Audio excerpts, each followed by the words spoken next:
While I know it's been a while, it is finally here. Today, I am going to be going over the brand new Tactical Master units, specifically Moriden and Valera, in GvG applications. I've made some teams. I'm going to be going through with a couple attacks, and we're going to see, are these guys really viable in guild versus guild? And I'm going to spoil it a little bit and say, yeah, they are. They're quite good. Are they going to be meta changing? Maybe, maybe not. That's for you guys to decide. But I just want to show them off for you guys today. So I have made these two teams right here. We have a Nightmare team for Moriden, where I think he's going to work the best. This is a team that I've been seeing a lot. Wukong and Abomination instead of Moriden. But of course, Moriden has high HP, has good damage, and might work very well here. So therefore, I put him over there. Then we also have Esotericist with Valera. Now keep in mind, Moriden is also ESO, but I think this type of team will work a bit better. We got Valera for the knockbacks, the true damage, the radiant erosion, the slows, the magic resistance reduction. Basically everything she does is crazy. We have Reeve for the extra survivability because he's a tank. The stuns because he stuns on his ult. And then we have Anora for the high AoE burst damage. Lily's there, the healer. Carnelian on the other team, as you can see right there. And then Cyrus facing forward so that it makes it a bit harder to bomb. And you'll see later that it's really hard to even get to Cyrus. But I'll go over that very shortly. So those are the teams. I did gear them very well, I will say. And the only hero that is not A0 is Ymir. Ymir is A3. I think it's fair because, I mean, he's like a high priority target to awaken. And Lily, who's A5 because she is an epic. Keep that in mind. Now, gear-wise, I put a lot of quads on. This is kind of unrealistic gear. I will be completely transparent with that. Keep in mind that the gear is insane, okay? But they're all A0, and I'm going to be hitting them with some decent Demon Soldier affiliations.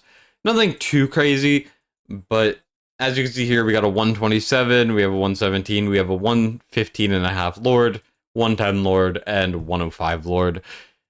It's not crazy, like I said, for what I could get, but it's the way that we're going to be doing it. So with that out of the way, let's get into certain attacks and let's see how well do these limiteds, or not limiteds, these new classes work. Now, going into the attack, let's attack the Moriden team. I want to use a specific swarm strat because I think it's the most cookie cutter, easy way to show it off. Let me just quickly grab the healers, the dogs, and then we can also grab our necromancers, which are very good. Necros go number 1, Templars number 2, then healer, dog, and fool. We're going to quick affiliate. As you can see, the affiliations are now on, and we're going to see what happens. So the general idea here is Moriden's very good because he goes through defense, which is great against Templars, and it's really good against tanky enemies. And he also restores rage quite a bit. He has a 40-second ult, which desyncs him with Ymir. It desyncs him with other units that you might be able to use. And he does a lot of really good damage. And when he's not constantly attacking, he's going to regen rage for everyone around him, getting Ymir up sooner, which is huge. So if you bait all of these ults, for example, well then Ymrit's just going to be up sooner because of Moriden, which is great. And also, Moriden charges up and becomes stronger when there's some downtime. So that's a very good benefit to Moriden. Obviously, it's counterable by just putting pressure on, which is what we're going to be doing. Either way, we'll figure it out. So the general strategy for these swarms is you wait for 10, then you place the fool back, which is fine. And then we're going to wait until about 7 3/4. Maybe we could wait until about 8. And then we're going to put our Templar front. This is going to give him a full shield, and it'll allow him to stay alive a lot easier. Now, what we're going to see here with Moriden is he's going to do a really big strong hit immediately, and then he's going to start hitting pretty hard, especially because he's had time to charge up. Now, keep in mind, I can't take the bond skill off, but even then, he will have his max attribute, so 50% more attack, HP, all of that stuff when he ults, and it's going to last for 40 seconds at A0. So an A0 unit, he's going to ult, he's going to hit for 1.2 million on a defense-resistant enemy, which is kind of crazy, and then he's going to start hitting. He's going to hit for about 30k, which is actually quite low, I will admit. 80k there, 90k, 90k, 90k. That's about what you can expect, is about 90,000 to hit. As we can see here, he's about to hit about 90k there. So we're going to put our next Templar down in the back. I might have been a bit slow on it, but I don't think it matters that much. This Templar is very, very healthy.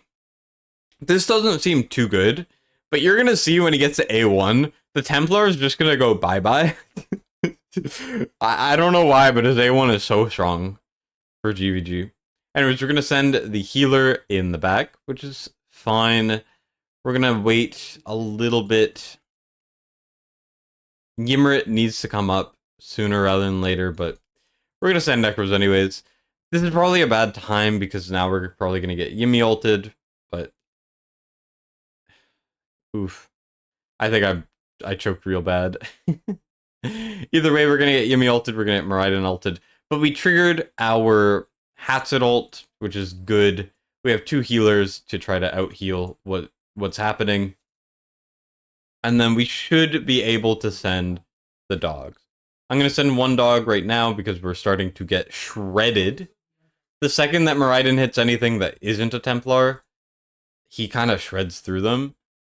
And then we send more dogs, and then we get Hatset ulted. Now, I could have probably waited a little bit longer to dog, but at the end of the day, we're here to look at his damage. It doesn't need to be a perfect attack. So, what do we get from this? We get enemy. Moriden's doing about what Hatset did. Ymrit is doing a lot of damage. That's because Templars are on the field for the longest. Moriden and Hatset can't really do that much damage to them, but Ymrit can. That's why his damage is so high. Keep that in mind right there. Let's see what happens when he's A1. So, what I'm going to do here is I actually have a spare copy. If I go wrong screen there, if we go over to this, I can pull the Moriden out, and then we can hit him with the A1. We can hit him with the A1. Let me just swap the gear to the other Moriden right there.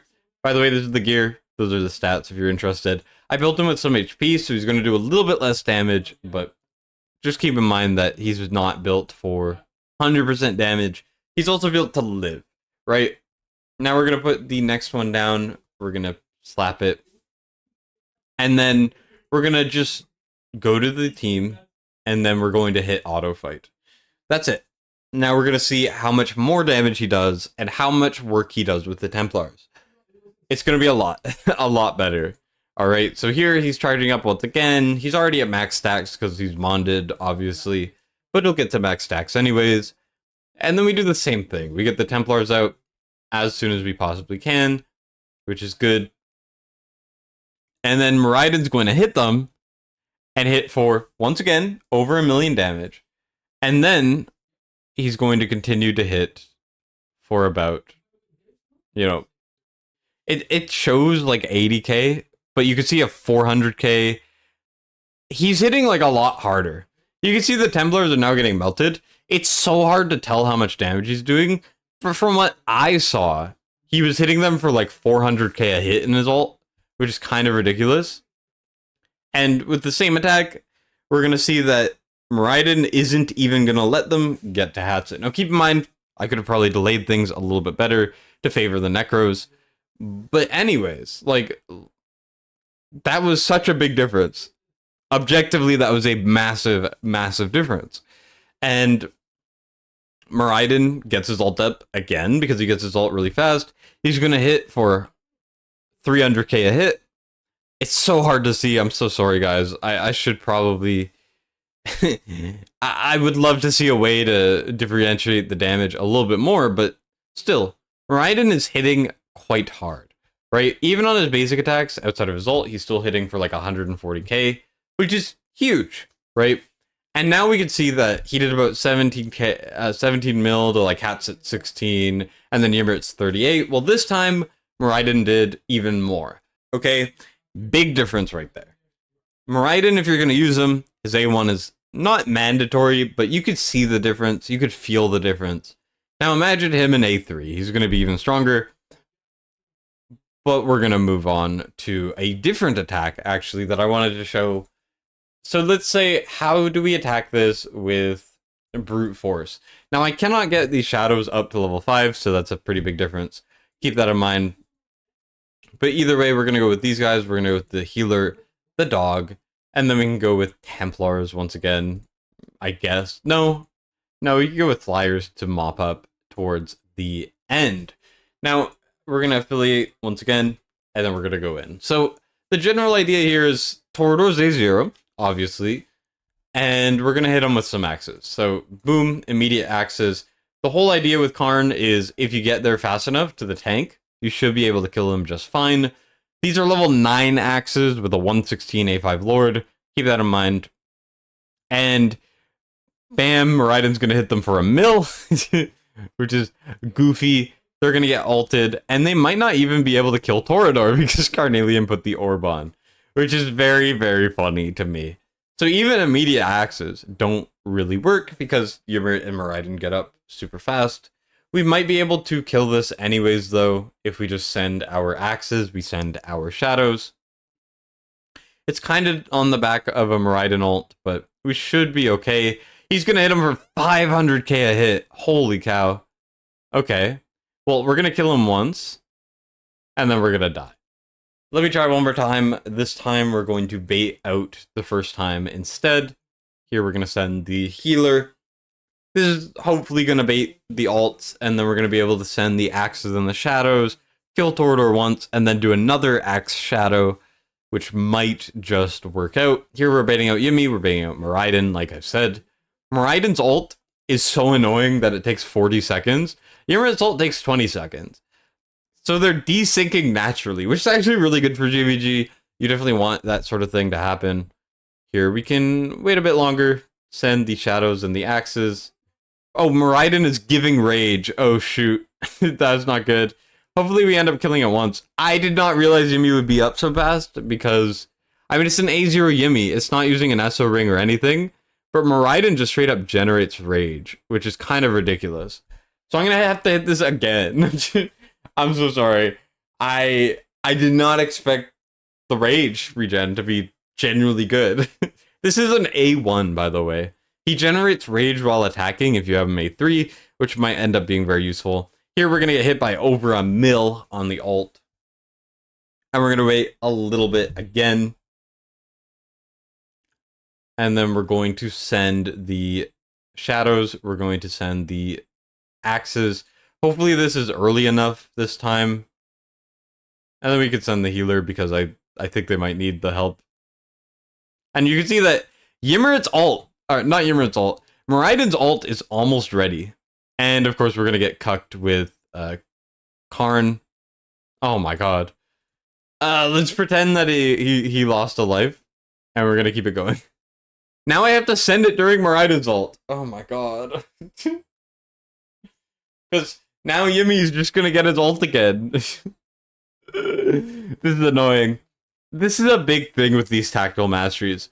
Their ults come back so fast, it is actually kind of hard to deal with. And now both their ults are up. You get the idea, right? Moriden hits very hard. Sure, it's single target, but he can also survive very well. And, I mean, you can see there. The second you try to hit it with, like, a killing Toreador strat, Moriden shoots up to 17 million at A1. Ridiculous stuff there. Moriden is very cool. Now, do I think he's going to be full meta? Not really. Also, keep in mind that there is a Demon Soldier, which I just do not have. The Chaos Shamans, which do shred through a team like this. So just keep that in mind as well. But that is the Moriden team. Let's move on to the Valera team. So the Valera team, there's two different ways I want to do this. Number one is I want to try to swarm it. So we're going to send, we're going to have Pharaohs. We're going to have KODs to delete Cyrus Skeletons. Healer, dog, obviously. And then the last unit, I mean, we could try like a rare tank. It's not the smartest thing to do, but it's definitely not a bad thing. We're going to affiliate, and we're going to see what happens. At the end of the day, like I said, we don't have to win, right? This is more of a showcase of the heroes and less of a showcase on the attacks. So here, Cyrus is going to put skeletons out. We have Honora already with an ult. Valera with an ult. Cannot be rocked yet. Now, if you bait her ult, she probably can be rocked, so keep that in mind. Then Reeve is charging. There's a lot of stuff happening. So what we're going to do is we're going to try to bait our ult with our Pharaoh. Pharaohs are going to absorb basically all the damage. The true damage that Valera does, frankly, is not that much. She mostly just does raw magic damage with a little true damage on the side. So we're going to send the Pharaohs out to absorb damage and try to bait out the ult so we don't die. Now, I don't know why Cyrus placed the skeleton over there. What the frick? He's never done that before, ever. I ran through these attacks before going on camera. And I don't know why he randomly is putting it 2 tiles away. If we exit out, does he put it close? He does. Okay, well, we're going to go in and we're going to put down the Pharaoh at back. We're going to put that out. And then we're going to put the Knight of Destruction once the ults are mostly done. So something I want you guys to really notice is Valera is ulting. Lasts for 20 seconds. Her ult cost after SO bonus is about 600 cost. So there should be a window for you to go through it, right? Well, what you're going to see is that's actually not the case. And it's a very important thing that I'm going to show after, if I remember. Either way, the Knight of Destruction's there to destroy the skeleton. And then the whole idea is we're able to send tanks to build up some block and dog through once Reeve is done. And once these guys have gone again. So something you guys are going to see is a lot of knockbacks from Valera. Right there. And right here, you're going to notice that she's actually going to generate rage very fast as well. She generates rage when there's no one in her range. Then she's going to knock us back. Cyrus is going to ult again. Then we're going to get knocked back again. And it gives Cyrus more time to start building his ult for the skeletons. Valera's ult now is basically back. 575 cost. Ridiculous. We're starting to get stunned as well. And now we are getting ulted. Valera gets her ult much faster than Honora for some reason. And right there, we're getting chained. The Knight of Destruction is dead. And we don't have any skeletons destroyed. What am I supposed to do? That's my question, okay? What am I supposed to do? I can send another Knight of Destruction. But now the Pharaohs are almost dead. I think maybe we're going to abandon the rare tank idea here and the healer idea. And we're just going to try to dog it. Because this is the best opening I've had all day. Trying this freaking Valera team. SO teams have always been annoying. And having someone that slows you constantly and pushes back. Look, dogs push back. They're also almost dead, by the way. And then we're going to get another knockback probably, and nope, she's just going to kill him. I don't know what's happening, man. Valera hits really hard, and the knockbacks constantly is annoying. By the way, this is 2 DPS, and I can't even get through. Valera doing 20 mil, Honora, you get the idea. Now, I'm sure there's some way to go through, but I really think that swarming Honora and Valera is ultimately a stupid idea. No matter what I do, no matter what I change, it's always going to be the case. So something else I wanted to try is these flyers. We're going to just grab a bunch of flyers. We can grab, like, healer. Rather than a dog. Why the heck not? Let's put the healer up a little bit more like this. I want to show you guys what happens here with this. Because it's a little silly, to be honest. Here, we're going to go in. And we're going to try to bait out the ultimates. There's only 2 DPS, right? But these both do CC. Valera does constant slows, Honora does some slows, freezes, and they both do damage. So the whole idea here, first of all, the flyer did not get knocked back, which is interesting. We're going to both get ulted, which is interesting. We're going to wait a little bit, and then we're going to send the double lightning guards in the back. And then we're going to send a healer in the front to try to help keep them alive. We're going to arrive right before they're about, or right as they're finishing their ultimates, which is good. That's basically perfect, right? He's not going to get knocked back, but even outside of his ult, or outside of her ult, the lightning guards are still getting slowed. They're going to actually get out of her range. But do you remember what I said about her rage earlier? She just finished ulting. Anora doesn't have any range, or any rage. But Valera is full rage. Why? Well, it's something in her kit, which I'll explain in a second. She's going to ult, which expands her range to cover down here, and she's going to start to nuke them. So not only is she getting more slows, up to 50%, she's going to start hitting them for ridiculous amounts of damage. And then they die. And there's nothing you can do about it, right? It's stupid. It's stupid. And then, of course, Anora gets her ult, and then she's going to ult, and yeah. It's just effed, right? You just, it's so hard to deal with. And keep in mind, these are level 7 flyers. I stupidly leveled them to level 7 on a whim one day, and they get a lot of different bonuses. Keep in mind, this is an A0 Valera. Everything on this team except for Lily is A0. Like, this is a 116 Yovar. You could get it quite a bit higher to, like, I've seen 130s with level 7 flyers. But also keep in mind that Valera is A0. So that's something you guys gotta keep in mind as well. Now, the elephant in the room with these teams, though, that I do need to mention is currently, before the nerf, these demon soldiers, I don't even have on test server. I've applied to get them, but it's going to take a little bit of time.